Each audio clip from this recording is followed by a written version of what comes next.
let's talk about the Rolex Daytona Paul Newman Yellow Gold CPO. What does that mean, CPO? Certified and sold by Rolex, certified pre-owned, and this watch was sold at Hausmann. The Rolex Daytona Paul Newman reference 6241 in 14 karat gold is a masterpiece with perfect dial and original 14 karat gold bracelet. For the first time ever, a certified pre-owned Rolex enters in a public auction. This one will be for the next auction in Monaco the 12th of December.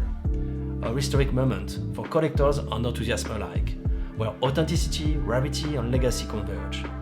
This watch is coming from an Italian collector and is for sale for the first time at auction. More than a watch, a piece of horological history, a symbol of timeless elegance and craftsmanship.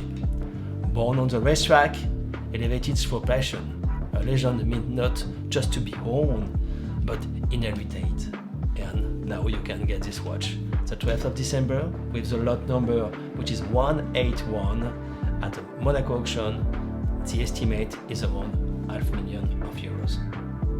See you on December.